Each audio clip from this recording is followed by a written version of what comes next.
Februari itu diawali dari Bu Sri di kelas. Kemudian dari hasil observasi di dalam kelas yang sudah satu persatu itu saya review ke masing-masing guru. Hari ini kita bahas kembali ya.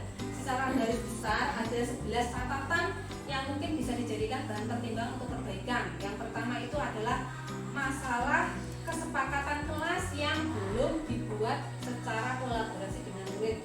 Mungkin ya ini saya maklumi karena materi disiplin positif ini baru lahir di era kurikulum merdeka. Makanya ini menjadi catatan yang mungkin kedepannya bisa diperbaiki oleh guru. Kemudian yang kedua adalah tentang pembelajaran dua arah, di mana banyak sekali, bukan banyak sehingga bagi beberapa itu masih ditemukan pembelajarannya itu yang satu arah, teacher center. Ya, saya pengennya itu pembelajaran itu student center, di mana guru dan siswa itu punya posisi dan kendali yang sama di dalam kelas. Kemudian yang ketiga, refleksi di akhir pembelajaran, baik itu refleksi tentang konten yang sudah disajikan ya dalam mengajar, tapi kemarin sudah observasi dengan Ibu Batik sebagai kepala sekolah dimasukkan di aplikasinya PMM.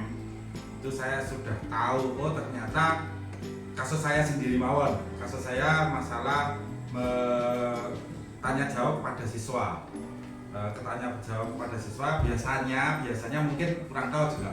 Tanya jawab kepada siswa itu biasanya anak-anak itu menjawab, tapi ya seperti guru-guru tanya ke Bu Ati sing celometan dan lain-lain. Tapi ternyata waktu observasi kemarin mungkin ada yang takut atau mungkin saya memberi pertanyaannya kurang, maksudnya tidak seperti yang pembelajaran atau materi pembelajaran dari itu juga. Jadi saya beri pertanyaan dan saya jawab sendiri. Itu masalah saya kemarin sudah diobservasi, tapi ternyata sangat bagus. Di PMM kemarin ada upaya untuk perbaikannya seperti apa, ada metode-metode baru, contohnya diajak yang paling sederhana aja, diajak untuk berdiskusi. Itu paling sederhana, anak-anak juga tidak kalau ternyata oh saya itu berdiskusi dengan gurunya, seperti itu yang paling sederhana. Dari saya seperti itu, makanya untuk kemarin mungkin ada perubahan dalam saya mengajar yang biasanya ABC sekarang tambah CDEFG. Terima kasih. Luar biasa.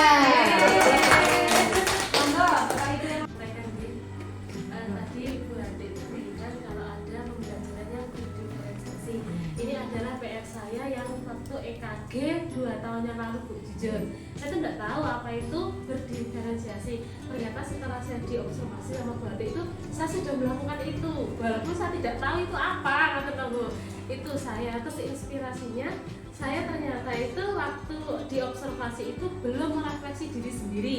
Itu catatan penting buat saya sendiri. Nah setelah tindak lanjut sering sharing dengan Bu Hati, belajar juga di PMM, akhirnya semakin kesini setiap pembelajaran itu saya usahakan untuk merefleksi diri saya sendiri dan memberikan umpan balik kepada siswa. Walaupun belum semua satu kelas itu berani untuk ngomong, pelan-pelan anak-anak itu mau berbicara, walaupun baru oh iya Bu, anak-anak bagus, baru hari ini dapat pelajarannya ini, baru sekedar itu Bu. Mungkin itu jadi kelas. Terima kasih.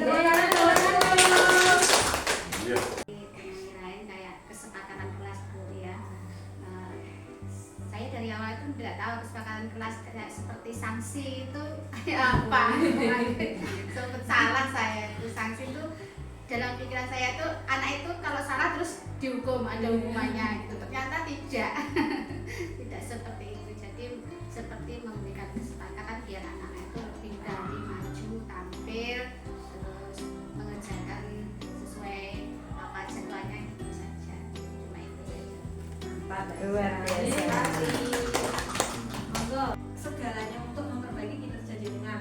Seperti yang sering saya sampaikan, jenengan ini seorang guru, tugasnya itu tidak terbatas pada ranah kognitif siswa, tidak hanya psikomotor saja, tetapi jenengan juga